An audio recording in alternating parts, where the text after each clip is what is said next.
All right, Boz, there's a really cool old CrossFit Journal article, and I know you know the one I'm talking about. It's called Working Wounded. Oh, yeah. And this occurred all the way back in May of 2005. So if you're a CrossFit nerd, go ahead and go back and check that out. But the basic point of the article was, hey, injuries happen, be it in the gym, outside the gym. Life's rough. And the focus of the article was not the rehabilitation needed for that injury. Seek a medical professional, get with your PT, do all of that. But as a coach, as an athlete, we want to have those clients still showing up to our gym, and we need to find creative ways to keep people moving and ideally advancing their fitness, or at least letting it not stagnate too much, while being mindful of what their injury is. And so we're going to go down that rabbit hole today. It's going to be a wonderful rabbit hole. Oh, yeah, absolutely. And I think the beauty of that particular article is that it takes exactly what you just said, the framework away from, okay, I have to do a specific, rehab protocol. Maybe that is the case, but, that's for somebody else to decide. What is easy to decide now is, what can I do that allows me to keep pushing the needle forward, even if it's in a way that I hadn't considered previously. So, for example, one of the hardest parts about doing CrossFit is that there's so much breadth of things that you need to be covering it on such a regular basis. When you do have some of those options taken away from you, it does open the door for you to almost become like a specialist in a way on some things that maybe you haven't really put some time into. So there's lots of opportunity in that if you're looking at it with the right lens. See the glass is half full, right? And yeah, something like that, yeah. I've been banged up several times in my life. Never actually, quite frankly, CrossFit's fault. Dumb stuff on motorcycles in the military. But it can be an opportunity, right? So maybe you adore the barbell. You're just that athlete. And unfortunately, something happens to your knee. Well, guess what? Now you get to become amazing at some body weight movements, or vice versa, whatever it happens to be. See it as an opportunity, but we still want to the best of our ability, have the athlete, if we can, doing constantly varied functional movements, however, with an intelligent sprinkling of common sense based upon what they have going on. And there's no one right way to do it.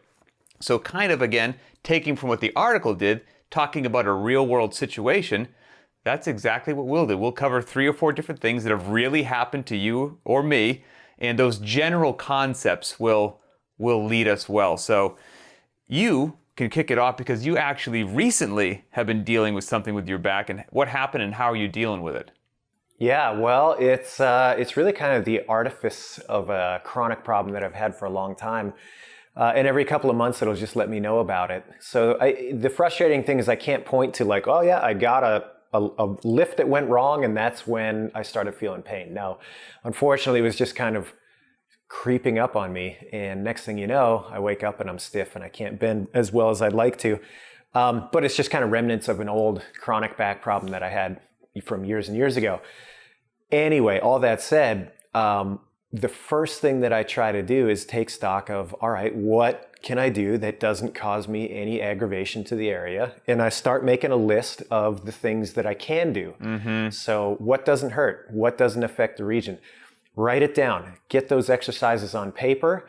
And then you start to see pretty quickly that you have more options than you might think. Because when you're in the throes of, feeling a little bit beat up, especially when it's like right at the time of injury, or right when you're feeling at your worst, it's easy for your psychology to start playing some tricks on you and convince you that this is it. I'm just bed rest for the next 4 weeks or whatever it is. I can't do anything. And that's not the case most of the time. Well, especially too with something like a back. I mean, as soon as people hear those 2 words, back injury, their immediate mind state goes to, I'm not going to do anything, because how can your back is involved in everything, so now I'm incapacitated. So what was it that you were actually still able to do, given the fact you tweaked your back? Well, I started with things that made it worse, and just didn't feel good at all, and then I expanded out from there. So I was like, okay, loading is definitely not going to happen for a minute, so fine, put that out of my mind. And then any sort of hinging movement that was done dynamically really fired me up. And so I was like, okay, that's off the table for the next little while also. So those are the first two that I eliminated. And then I started playing around with some, like you were saying, like some upper body weight movements. So push-ups and pull-ups.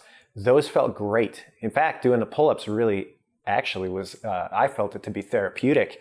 So I was like, all right, this is another chance to reconnect with some of those staple exercises that, you have in the mix all the time, but I haven't really focused on those in a long time.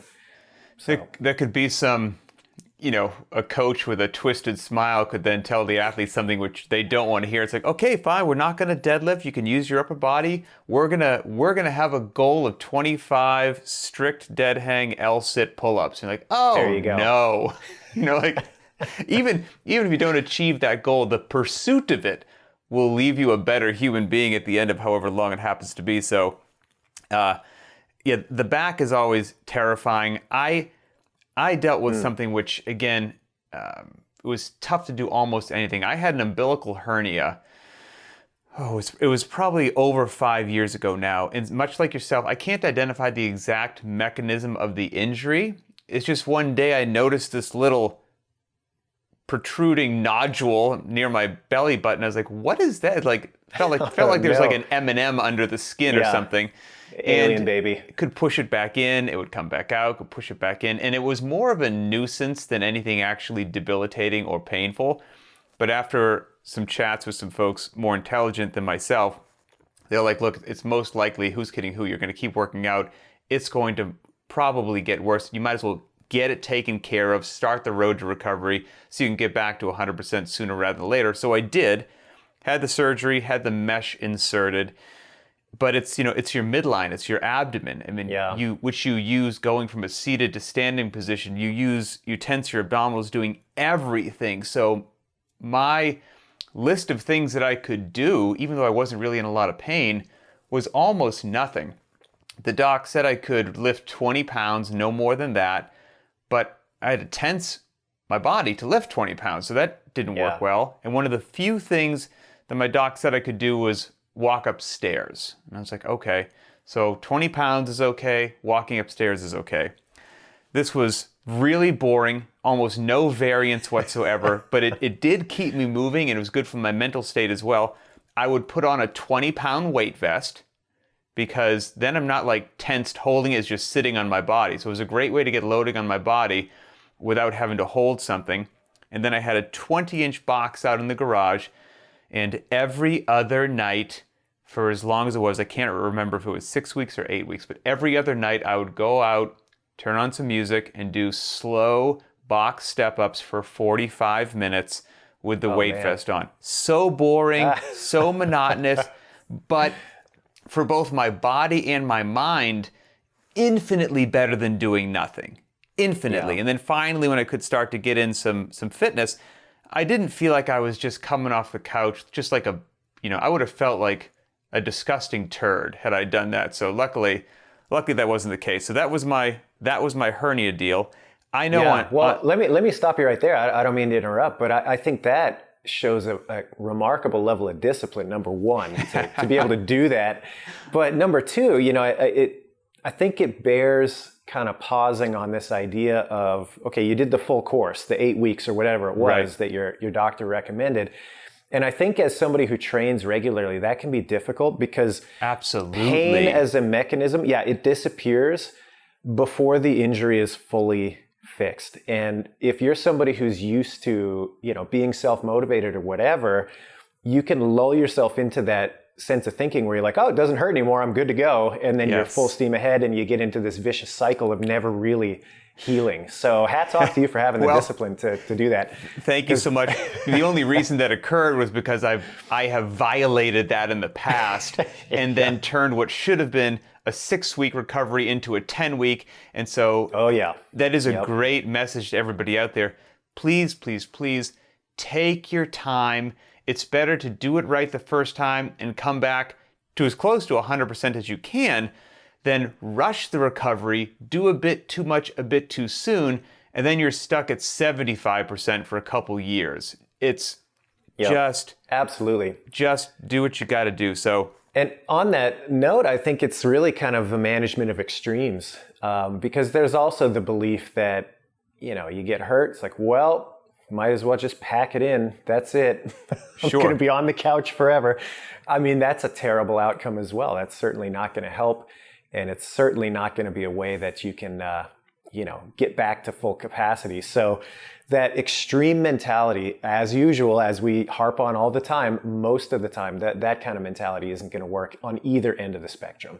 You and I have some similarities, but also some stark differences with regards to our athletic capacity and things and whatnot. And one of the things that you have that I've always been incredibly envious of is your flexibility, your range of motion in the joints. I mean, you have so much, I feel like you could give me some and you'd still be fine. But what's interesting is, we've chatted before and you said, sure, it's great to be so flexible and mobile, but it can potentially come with a cost. And you've paid a little bit of a price with your very flexible shoulders. So what was the deal with that? Yeah, absolutely, man. That's something people don't take into consideration with flexibility, is that it can be a liability if you take it too far. And I grew up doing a lot of gymnastics and rock climbing and stuff like that. And my shoulders took a beating. Like, I think I dislocated my shoulder the first time when I was 12, something like that. And dislocated both shoulders multiple times since then. And once you have an injury like that, especially to the shoulder, and those ligaments get stretched out, they never really recover back to their full, stability. So it's something that I've always had to manage over the years. And the stronger I am and the fitter I am, the more stable the shoulder girdle is, just due to the nature of the musculature supporting it. But on a foundational level, I always have to kind of watch it. And so my shoulders they're a little finicky, even though they're very flexible. I can get them into great positions. It's just maintaining that position sometimes isn't always going to be an easy job. So there's certain movements because of that. I was going to say, do you have to pay attention to stuff? Or, I mean, does it come and go, or what's the deal? Well, there's lots of movements that I know I'm going to be good. And there's lots of movements where I'm like, this is not going to be something that I'm ever really pushing for a lot of intensity. And so over the years, I've come to understand about myself that behind the head work is not going to be something that I'm really pushing the envelope. I can do it with PVC pipe and making sure I take the time to be flawless in my execution. I can get the bar on my back and do some snatch balances with a pretty controlled tempo, but I'm not going to be loading that movement up. I'm not going to be trying to do it aggressively. That is purely a technique drill for me and my particular shoulders. And I think, the older you get and the more kind of road miles you've got on you, what'd you call them? City miles the other day? Some city miles, yeah. Yeah. I think the more of those you pile up, the more kind of self-knowledge you hopefully build up around that. And that's just one of those things for me that it's like, yeah, I can do it, but I have to be selective and I have to take myself out of the mentality of I have to PR on this movement. I have to bring a lot of intensity to it. For me, those exercises are no longer about that. It's about something else. It's maintaining good positions. It's building technique for other things and staying in the game that way. I've got a couple questions as somebody who's never dislocated a shoulder, and I've actually never been in the room when somebody has dislocated a shoulder. I've only seen it in Lethal Weapon. I want you to know what happens there. So when you dislocate your shoulder, have you had it happen? I'm picturing like the worst. Like there's a barbell locked out overhead, you're doing something, and one of your shoulders just goes. Is that how it happens and the weight comes crashing down on you? Or what actually occurs when you dislocate your shoulder? Yeah, I've definitely done it that way too. So, there's kind of a difference there. Like when it subluxes, it's kind of when it pops out and pops back in. Okay. And then there's a full-on dislocation where it'll dislocate and you have to, either reset it or have somebody reset it. And I've experienced both. Most notably, I think this was 10 years ago. Somebody was trying to teach me how to surf. I was actually in Australia. Yeah, and I was out swimming and I, caught a stroke wrong. And luckily I was in pretty shallow water, but my shoulder popped out and I couldn't move my arm for, 20, 30 seconds until I could stand up. And I gave it the old knock back in on my own. And that was unpleasant and definitely sore and beat up for a couple weeks after that. But oh, so you literally I've experienced both. You literally, like I was just joking about with Lethal Weapon, you have just slammed your own shoulder back in. Yep. Oh, wow. It's unpleasant. And every time, Am I correct in thinking that every time it does that, is the shoulder a little bit more prone to it happening again? That's exactly right. Yep. Okay. Wow. Okay. And so to this day, even with all that happening, you've dislocated or subluxed it how many times total do you think it's occurred? That's a great question. I don't know. I've done both sides multiple times. I'm not exactly keeping score. So. Right. But point being, but knock on wood, it hasn't happened in. I'm trying to think. It's been a year or two. But even with all that happening, you still go overhead regularly. Absolutely. Yeah. And again, do you get nervous when does it haunt your movement, or is it just something you're like, no, I got to pay really close attention to how I'm moving and I should be okay? Not like overhead stuff with the barbell and a dumbbell, honestly, doesn't freak me out because I know that I'm comfortable in that position. And again, you got to talk about the time frame too, right? If I'm just post-injury, then yes, it's going to take a little while for me to have full confidence back in those positions. But once that's resolved and it's been a couple of months, then no, I don't have a lot of like lingering fear around that. But again, I've been managing that for a better part of my life. Mm-hmm. I think if it was a different scenario where I was in my mid-30s and I had an acute incident like that now and it was a one-off, it would probably cause me a lot more psychological distress than having to have managed it for so long at this point. If you do have a full dislocate happen, like you said, happen when you were out in the water and you have to put it back in, I assume that causes a lot of just inflammation and trauma for pain, for lack of a better way for me to say it. Does that then render you doing just single arm movements for multiple weeks or months, or what's the comeback look like? That is exactly it. And for that particular incident, that was the path forward, was, exactly what you just described. It's pretty sore and stiff for a long time after that, couple of weeks.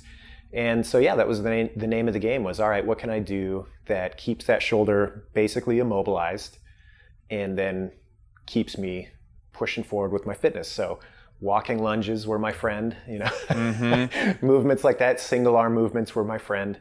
Lots of stuff like that to keep you active. And people may think, okay, you're very familiar with this. This happened to you multiple times. Hopefully if somebody does get an injury, they get it to a joint or something once and it doesn't happen again. But you are somewhat of an expert since this happened again and again and again. So have you experienced what everyone's fear is, which is, let's say, for example, you dislocate your right shoulder. You don't use it for 6 weeks. You're just going overhead with your left shoulder, dumbbell push press, one-arm thrusters, one-arm overhead squats. Well, now when you can start to work your good arm back in, people may think your left arm's going to be really strong and overdeveloped. The right arm is weak.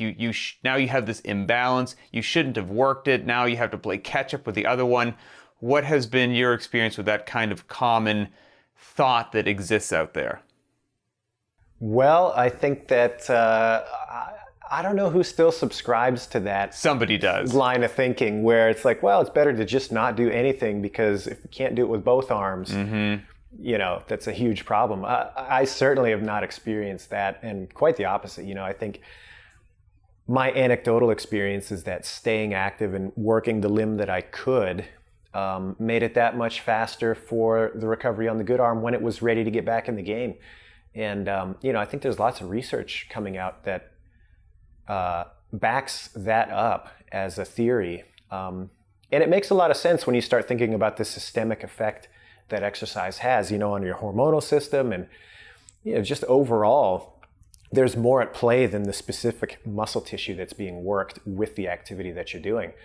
And I think discounting that is a mistake. So, I certainly have felt it's a way faster road to full recovery if you stay active with what you can. That's been my experience for sure. It's certainly been mine as well. The next thing that's happened to me that I'll talk about was just a full AC joint separation of my right shoulder. I believe there's like 5 levels, like 1 through 5 or 5 grades. And if you get a 5, it's basically you need surgery, et cetera, et cetera. Yeah. So I had the top one, and because it was motorcycle. Motorcycle, okay. Yeah, over the handlebars, out in the woods, dirt bike out in the woods. And there's a story involved in there. But anyway, I hit the ground really, really, really hard. And I remember I reached over, because I was dizzy because I smacked my head too. I reached over and I felt the back of my shoulder, like my scapula, and my hand just went like in. And I was like, oh no, that's not what my body's supposed to feel like. So after I limped my way out of the woods and got taken care of, I actually did not get surgery. The doctor that I met with said, you know what, I can't guarantee you that me slicing you open is going to actually have it heal any better than not. And good on him. He was like, I'm a fan of not cutting you open if I don't have to. So he didn't. And so I just had my arm immobilized for, quite some time. And it was a good immobilizer that I had.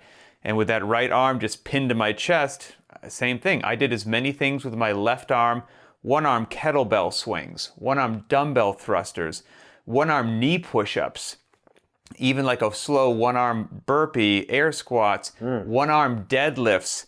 You name it. I did a lot of sled drags where I just put the harness on, pull the sled, hollow rocks, work the air bike with just one hand on the handle, things like that. I couldn't really run. Running felt kind of bad.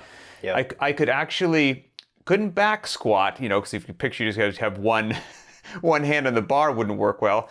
But I could light to moderate back squat with the safety squat bar. Oh, yeah. Because I would just hold one handle, not put a ton of weight on the bar, and get in some reps that way. And it kept me moving. It kept me sane. It kept me doing just good functional movements with a high degree of variance. It forced me to be very creative. And as much intensity as was appropriate and intelligent, that wouldn't cause my arm to swing around in any, I didn't want to experience any discomfort in the shoulder based upon what I had going on. But I found I had a really wide strike zone with what I could do. Yeah. And much like yourself, when I finally could get that arm out, start moving it around a little bit, grab the 5-pound dumbbell, it came back shockingly fast. And I, again, have to attribute it to the fact that I didn't stop moving my body, and I didn't stop moving my good side either. The body is one piece. Yep. Did you have that experience too where, once you've kind of removed yourself from the immediacy of the injury and you start taking stock of, okay, here's the things that I actually can do, and you go through that little experimentation process. Did you have that experience where you're like, oh, wow, this list is way bigger than I thought it would be? Absolutely. Yep, for sure. Okay. And again, that's the wonderful thing about CrossFit. If you made a list of how many movements we do, it would be such a long list if it was inclusive of weightlifting, monostructural, and gymnastics. And even if you had something substantial happen, let's say you had to remove 50% of the movements, you still probably have high double digits of exercises you're going to be able to do. And with some creativity and a basic understanding of creating workouts, you will have plenty of fitness. And like you said, use it as an opportunity to maybe go down a path that you wouldn't have before. I could have tried to PR my lifetime 400-meter walking lunge, or something like that. Well, let me ask you this then, because this is another thing that I've noticed actually very recently with my recent kind of back flare-up, is that on the psychological end, I've definitely reframed my workouts a little bit to just kind of getting back in touch with the idea that each workout lays a little bit of a foundation for something to come after it, and that there's, this idea that they're all part of a whole instead of just a bunch of one-off workouts.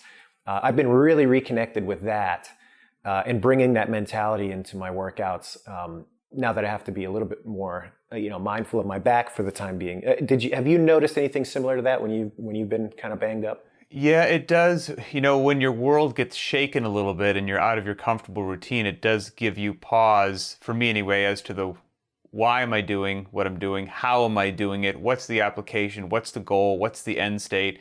And so I do pay a lot more attention to those things, and it brings them all back into focus, which is useful, again, because we spoke about this in a previous episode as to why we work out, and it brings that why for me back in, especially when I have some sort, we're both fit, healthy individuals that we're not used to not being able to do things. And suddenly when something is restricted in my life, it brings into sharp focus the fact of how beautiful, amazing, and useful just having a fit, healthy, happy, strong body is, and that I want to make sure I'm doing everything possible to keep that going for as long as I can. Yep. And intelligent training is the way to do it. So it does refocus me. And, you know, I'll kind of wrap it up with this. You know, I won't go into the whole story because it's a longer one, but, you know, I had a significant chronic, like life-changing injury around 2000. I broke my pelvis in the military. I got plates and screws in there. I had skeletal traction in my right knee where they drilled a hole through my femur. Oh, wow. And that just changed my anatomy from that moment forward. I stand differently, I lean differently, my spine's out of whack. So there's some chronic, long-lasting things that I keep up with my fitness because it makes those chronic injuries feel better. It's kind of like a body in motion stays in motion. Yep. And I made a decision a while ago that now I can tell you a couple decades later was the right call, so maybe this will resonate with people out there. If you have something chronic going on, like I'm going to have joint pain, it is what it is. I'm going to have a tightness, limited range of motion. I'm going to have arthritis. Like there are just some things I'm going to have, no matter what lifestyle I choose. So if those are going to be my constant companions till the day that I die, I would rather have them in the best of my ability in a fit, strong body, which passes through a full range of motion, than have those same ailments in a weak, frail, feeble body that has decided to give up on the pursuit of physical endeavors. And so couldn't agree more. Absolutely. That's the big picture. Yeah, it almost comes down to this idea of, okay, the reality is going to be set to some degree with an injury like that. However, the degree to which that reality is set can still be dictated by you.